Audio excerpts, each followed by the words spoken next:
Hi hello എല്ലാവർക്കും D designs by വിദ്യയിലേക്ക് സ്വാഗതം. ഞാൻ വിദ്യ. അപ്പോൾ ഇന്ന് നമ്മൾ ചെയ്യാൻ പോകുന്നത് അതുകൊണ്ട് ഈ കമൻറ്റ് കൊടുത്തിരിക്കുന്നത് ഈ നോട്ട് സ്റ്റിച്ച് നല്ല ക്ലിയർ ആയിട്ടും സ്പീഡ് കുറച്ചും കാണിക്കാമോ എന്നാണ് കൊടുത്തിരിക്കുന്നത്. അപ്പോൾ അതാണ് ഇന്ന് നമ്മൾ ചെയ്ത് കാണിക്കുന്നത്. അപ്പോൾ ഇങ്ങനെ കമൻറ്റ് ഇടുന്നതിൽ ഒത്തിരി സന്തോഷമുണ്ട്. ആദ്യം ഞാനിവിടെ ഒരു ലൈൻ വരച്ചിട്ടുണ്ട്. അതിലൂടെ ചെയിൻ സ്റ്റിച്ച് കൊടുത്തെടുക്കുകയാണ് ചെയ്യുന്നത്. കണ്ടോ, ചെയിൻ സ്റ്റിച്ച് കൊടുത്തെടുത്തതിന് ശേഷം നോട്ട് എടുത്ത് കൊടുക്കാമെന്നാണ് വിചാരിക്കുന്നത്. കണ്ടോ, ഇതുപോലെ നമ്മൾ ചെയിൻ സ്റ്റിച്ച് ചെയ്ത് വരിക.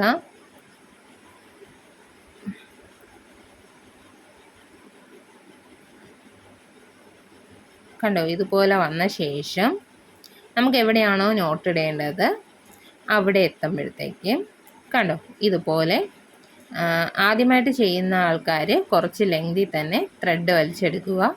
ശേഷം എന്താ ഈ കാണുന്നത് പോലെ തന്നെ നമ്മൾ ആദ്യം എടുത്ത ത്രെഡിനകത്ത് കൂടി നമ്മൾ ഏറ്റവും ലാസ്റ്റ് കണ്ടോ, നമ്മൾ ആ സ്റ്റിച്ച് ചെയ്തതിൻ്റെ തൊട്ടടുത്ത് തന്നെ അടുത്ത ലെങ്ത് അടുത്ത ത്രെഡ് ഇതുപോലെ നമ്മൾ എടുക്കുന്നുണ്ട്. കണ്ടോ, ഇതിനകത്തേക്ക് കുറച്ച് വലിപ്പത്തിൽ തന്നെ എടുക്കുന്നുണ്ട്. അടുത്തിനി നമ്മൾ ചെയ്യാൻ പോകുന്നത് രണ്ടാമതെടുത്ത ത്രെഡിനകത്തേക്ക് നീഡിൽ കൊണ്ടുവന്ന ശേഷം ആദ്യം എടുത്ത ത്രെഡ് രണ്ടാമതെടുത്ത ത്രെഡിലേക്ക് ഒന്ന് വലിക്കുക. ആ താഴത്തെ നൂലും കൂടെ വലിക്കുമ്പോൾ അവിടെ നോട്ട് വീഴുന്നതാണ്. നിങ്ങൾക്ക് ഇത് ക്ലിയർ ആയില്ലെങ്കിൽ ഒന്നും കൂടെ പറഞ്ഞുതരാം. ബാലൻസ് വരുന്ന ത്രെഡ് ഈ കാണുന്നത് പോലെ തന്നെ നമുക്ക് അടിയിലേക്ക് വലിച്ചെടുക്കാവുന്നതാണ്. പിന്നെ ലെങ്ത് കുറച്ച് ചെയ്യുമ്പോഴത്തേക്ക് ഇത് താനെ നമ്മൾ വലിക്കുമ്പോൾ തന്നെ ആ ബാലൻസ് ത്രെഡ് അടിയിലേക്ക് പോകുന്നതാണ്.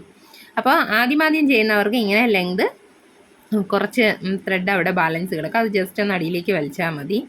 ഇതാ കണ്ടോ, ഇതുപോലെ ചെയിൻ സ്റ്റിച്ച് കൊടുക്കുന്നു.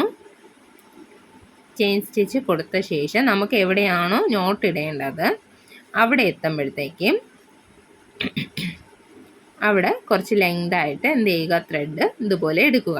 എന്നിട്ട് ആ ത്രെഡിനകത്തുകൂടെ രണ്ടാമത്തെ ത്രെഡ് വലിച്ചെടുക്കുക.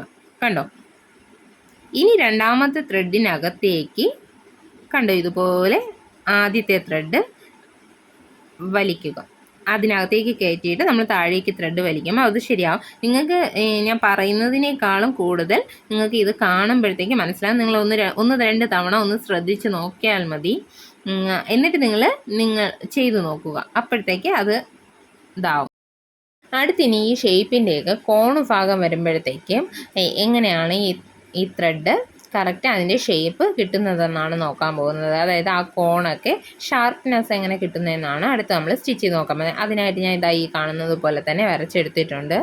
ഇതുപോലെ ചെയ്തിട്ടുള്ള വേറെ വീഡിയോസ് എൻ്റെ ചാനൽ കിടപ്പുണ്ട്. അപ്പോൾ ഇതിൽ നിങ്ങൾക്ക് മനസ്സിലാവുന്നില്ലെങ്കിൽ അതൊന്ന് കണ്ടു നോക്കുക. അപ്പോൾ ഇതുപോലെ വരച്ചെടുത്തിട്ടാണ് നമ്മൾ എന്ത് ചെയ്യുന്നത്. ഇതിൽ പിന്നെ ഏറ്റവും വലിയ കാര്യം എന്ന് പറഞ്ഞാൽ നമ്മുടെ നീഡിലിൻ്റെ ഈ കർവ് ഭാഗമുണ്ടല്ലോ, ചെറിയ ചുനുപ്പ് വരുന്ന ആ ഭാഗം എങ്ങോട്ടാണോ തിരിഞ്ഞിരിക്കുന്നത് അങ്ങോട്ടേക്കാണ് നമ്മുടെ ത്രെഡ് പോവുക. ഇതാ കണ്ടോ, ഇപ്പം ഇങ്ങനെ ഇവിടെ നിന്ന് ഇതാണ്ടോ ഇതുപോലെ ടേൺ ചെയ്ത് പോകും. കണ്ടോ, അത് നമ്മൾ എങ്ങോട്ടാണോ പോകുന്നത്, അല്ലാതെ നമ്മൾ ഫ്രെയിം അല്ല തിരിക്കേണ്ടത്, നമ്മുടെ ഈ നീഡിലാണ് തിരിച്ച് വർക്ക് ചെയ്യേണ്ടത്. കണ്ടോ, ഇതുപോലെ പോവും. കണ്ടോ, ഇങ്ങനെ പോകും. ഇങ്ങനെയാണ് ചെയ്യുന്നത്. ഇനി നമുക്ക് ചെയ്ത് നോക്കാം. നമ്മൾ ഇതുപോലെയാണ് സ്റ്റിച്ച് ചെയ്തെടുക്കുന്നത്. നമ്മുടെ സാധാരണ ചെയിൻ സ്റ്റിച്ച് കൊടുത്ത് ഇതുപോലെ സ്റ്റിച്ച് ചെയ്ത് വന്ന ആ കോണിൻ്റെ, അതായത് ആ രണ്ട് ഇത് ചേരുന്ന ഭാഗത്ത് നമ്മൾ ഒരു ചെറിയൊരു നോട്ട് കൊടുക്കുന്നുണ്ട്. ചെറിയൊരു സ്റ്റിച്ച്, അതായത് നമ്മൾ സാധാരണ ഈ ചെയിൻ സ്റ്റിച്ച് തന്നെ ചെറിയൊരു സ്റ്റിച്ച് കൊടുക്കുന്നുണ്ട്. അതാണ് ചെറിയ നോട്ടെന്ന് പറയുന്നത്. കണ്ടോ, ഇപ്പോൾ ഞാൻ അവിടെ ഒരു ചെറിയ സ്റ്റിച്ച് കൊടുത്ത് ജസ്റ്റ് ഒന്ന് അത് വലിക്കുന്നുണ്ട്. വലിച്ചതിന് ശേഷം നമ്മൾ എന്ത് ചെയ്യുന്നു, കണ്ടോ, ഇതുപോലെ വലിച്ച ശേഷം ടേൺ ചെയ്യുന്നു. ടേൺ ചെയ്ത് നമ്മൾ സാധാ അടുത്ത് ചെയിൻ കൊടുക്കും പോലെ സാധാ ചെയിൻ കൊടുത്ത് സ്റ്റിച്ച് ചെയ്തെടുക്കുന്നു. ഈ കോണിൻ്റെ അവിടെ കൊടുക്കുന്നതും സാധാ ചെയിൻ സ്റ്റിച്ച് തന്നെയാണ്, പക്ഷേ അതിൻ്റെ വലിപ്പത്തിൽ നല്ല ചെറിയ ചെയിൻ സ്റ്റിച്ചാണ് അവിടെ കൊടുക്കുന്നത്. അത്രയേ ഉള്ളൂ അവിടുത്തെ വ്യത്യാസം എന്ന് പറയുന്നത്. ബാക്കിയൊക്കെ നമ്മൾ ഇത്തിരി ലെങ്ത് ആയിട്ടുള്ള ചെയിൻ സ്റ്റിച്ചാണ് കണ്ടോ ഇതുപോലെ കൊടുക്കുന്നത്. ഇതാണ്ടോ ഇതുപോലെ ചെയിൻ സ്റ്റിച്ച് കൊടുത്ത് നമ്മൾ ആ എൻഡിൻ്റെ ഭാഗത്ത് എത്തുമ്പോഴത്തേക്ക് എന്ത് ചെയ്യുന്നു, ചെറിയൊരു നോട്ട് കൊടുക്കുന്നുണ്ട്. ഇതാ ഇപ്പോൾ കാണിച്ചു തരാം. ഇതാ കണ്ടോ, ഇതുപോലെ ചെയിൻ സ്റ്റിച്ച് കൊടുത്ത് കണ്ടോ ആ ഭാഗം എത്തുമ്പോൾ ജസ്റ്റ് ചെറിയൊരു സ്റ്റിച്ച് കൊടുക്കുന്നുണ്ട്. കണ്ടോ, അത് കഴിഞ്ഞ് ജസ്റ്റ് ഒന്ന് അപ്പോൾ നിങ്ങളിതൊന്ന് ട്രൈ ചെയ്ത് നോക്കുക. എന്നിട്ട് നിങ്ങളുടെ അഭിപ്രായം കമൻറ്റിലൂടെ അറിയിക്കുക. അപ്പോൾ അടുത്തൊരു വീഡിയോയിൽ കാണുന്നത് വരെ ബൈ.